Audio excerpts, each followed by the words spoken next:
ምትፈሩ ከሆነ አንድ መረጃ ልስጣችሁ ለኔ ምንጮች ምነግራቸው ነው አዲስ አበባ ላላችሁ ነው መንግስት ስታወሩ የሆነ ሚስጥር ስታወሩ ኮንፊደንስ እንዲሰማቸው አዲስ አበባ ያላችሁ በተለይ ትግራይ አዲስ አበባ ትግራይ ሆኖ ምን ሊያደርገው ይችላል አዲስ አበባ ያለው ነው እንጂ ኮሙኒኬት ስታደርጉ ከሰው ጋር ለምሳሌ ሲግናል ስትጠቀሙ ከዛ VPN ወደ VPN ቀይሩት ኢንተርኔት ፕሮቫይደሩ VPN ወደ VPN አርጉት ቀይሩት በኢትዮ ቴሌኮም አታርጉት ማንኛውም ይሁን ቴሌግራም ይሁን ምናምን ይሁን ዋትስአፕ ይሁን ወደ VPN ቀይሩት ስለዚህ ለምሳሌ ሲግናል ከሆነ ሲግናል ራሱ ጥሩ ነው የራሱ ኢንስክሪፕትድ ነው ዋትስአፕ ኢንስክሪፕትድ ነው በዛ ላይ ደግሞ VPN ስትጨምሩበት በፓስወርድ ላይ ሌላ ፓስወርድ ሰጣችሁት ማለት ነው ኮንፊደንስ ይኖራቸዋል በደንብ አርጋችሁ ዘና ብላችሁ አውሩ ዘና ብለው የሚያወሩን 100% ተዝናንተው የሚያወሩ ምንጮች አሉ መከላከያ ውስጥ በዚህ ደረጃ ማለት ነው በዚህ አሁን ያልኳችሁ ምንም ነገር አይመጣም በፍጹም የነገርኳችሁ ሌሎቻችሁ በዚህ ተጠቀሙ VPN ኦን አርጉት የሆነ ሚስጥር አለንና በዚህ ጉዳይ ጥንቃቄ ማድረግ አለብን ምትል ከሆነ VPN ኦን አርጋችሁ በእንትኑ ቀጥሉ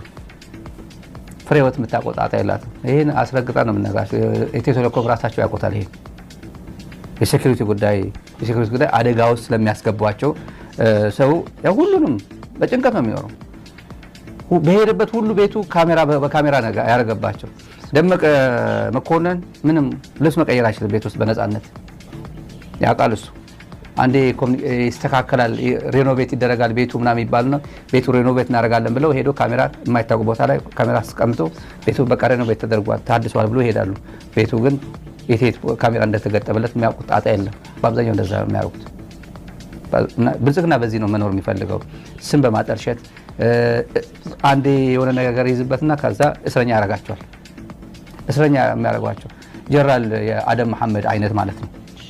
አደም መሐመድ በዛ ነው በቤተሰቡ እስረኛ ያደረጉት ነው የሚባለው ኢንፋክት አለኝ የሆነ ነገር ቪዲዮ አለ ነው ያስ እስረኛ እንደዛ ነው ያደረጉት እሱ የትግራይ ጉዳይ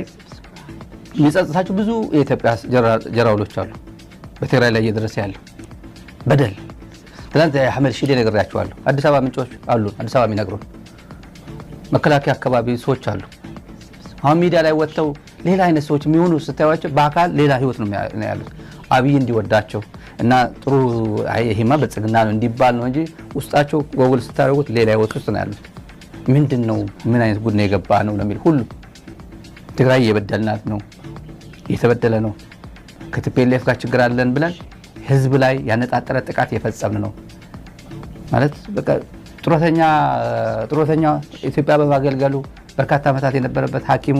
ግብርናው መምህሩ የነበረበት 2000 1000 ወይ 500 ምናምን የሆነ ጥሮታውን ለመቀበል እንኳን አልቻለም እና ቲፒኤልኤፍን እየጎዱ ያለው ይመስላችኋል ደብረጽዮን በፍጹም ደብረጽዮን አትጎዱትም ከፈለገ ክትፎ ከፈለገ ሽሮ ይበላል እሱ ከየትም አምጥቶ